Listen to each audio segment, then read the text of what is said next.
viewers, you are welcome again to my channel. My name is Farmer Kanto. For those of you who are new to this channel, I am a grassroots environmental activist. I'm a farmer, and today I'm here to end this year with something that is touching everybody in this world, and that is water. Water crisis is becoming the order of the day, and we're in the peak period of dry season. And here in Bamenda, a lot of people are suffering because of lack of safe drinking water.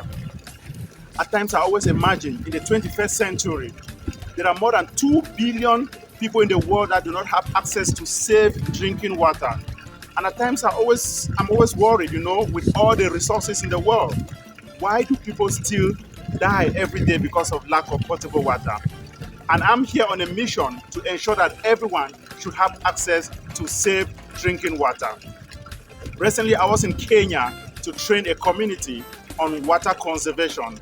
And upon coming back to Cameroon, I received news from Germany that I have been elected into another fellowship. I'm an Ashoka fellow working in Cameroon, and now I've been elected into MMH fellowship. What is MMH? MMH means making more health. This is an initiative that is supported by Boehringer Ingelheim, a pharmaceutical company in Germany.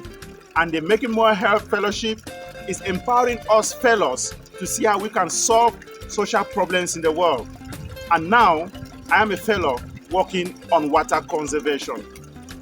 Because of climate change, because of effects of human activities on the environment, a lot of people have abused our water catchments.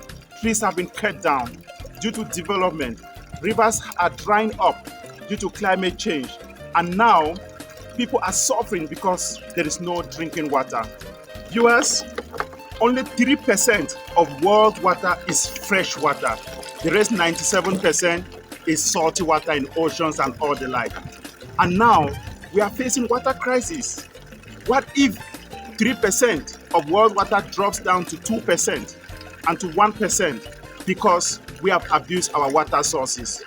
Something is telling me that in some years to come, if we are not very careful, there's going to be a water war. We are not going to be fighting again because of oil. We are going to have a water war when nations will rise against nations. Village will rise against village. Because of what? Water. And now the time has come when we need to take the bull by the horns to see how we can solve this water crisis that we are facing. As an MMH fellow, my role is going to be to work on water conservation, especially with springs water catchment. I remember when I was little, I used to play a lot with springs in my village where I grew up with my grandmother. But now most of these springs are no longer there. They have disappeared because of the effects of human activities on the environment. So I'm going to map out springs water catchment across the Western Highlands of Cameroon and see how we can educate communities on the importance of conserving our springs so that we can have constant water supply. We're going to sensitize the communities on how we can tap water underground. Remember, the theme of World Water Day 2022 was groundwater, making the invisible visible. And here in my eco village, in Bamenda Upstation, we have a well that we tapped the water underground. And this well is able to produce more than 20,000 liters of water every day. And now we have clean water flowing, where communities, at the peak of dry season, very soon you will see more than 5 to 10 vehicles queuing up here just to carry water from here. Remember, access to safe drinking water is a universal human right, and no one should be left behind because everyone needs water. I'm calling on the world. Let us join hands together to see how we can make water accessible. Because when I was in agri school, I drank dirty water some years back. I suffered of typhoid for more than 7 years.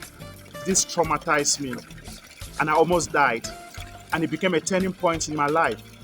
And I started asking myself, why should thousands of people die every day because of something that is very necessary for life, which is water? And that is why I decided to dedicate myself to see that, to ensure that children should not die again because of waterborne diseases. Viewers, I want to tell you a little story. The story of the hummingbird. I love this story so much because it reminds me of the little things that I am doing to ensure that everyone should live better lives in the community. And the story goes thus. There was this forest that was on fire. All the animals were running away for their dear lives. And this little tiny hummingbird said, guys, we can do something to quench this fire. He was flying to the nearby stream to soak water in his tiny beak to sprinkle on the fire. All the animals were laughing at him. You're so little, you can't do anything to stop this fire. And the hummingbird was flying several times, soaking water in his tiny beak to quench the fire. At some point, he even stopped and asked the elephant with his large trunk, that you have a large trunk, why can't you soak gallons of water with your large trunk to spray on the fire? And all the animals kept on laughing at the hummingbird. At some point, the hummingbird stopped and told all the animals, guys, I am doing the best I can. If everyone was trying to be like a hummingbird in his or her community to solve humanitarian problems, no one will ever be there to do a lot.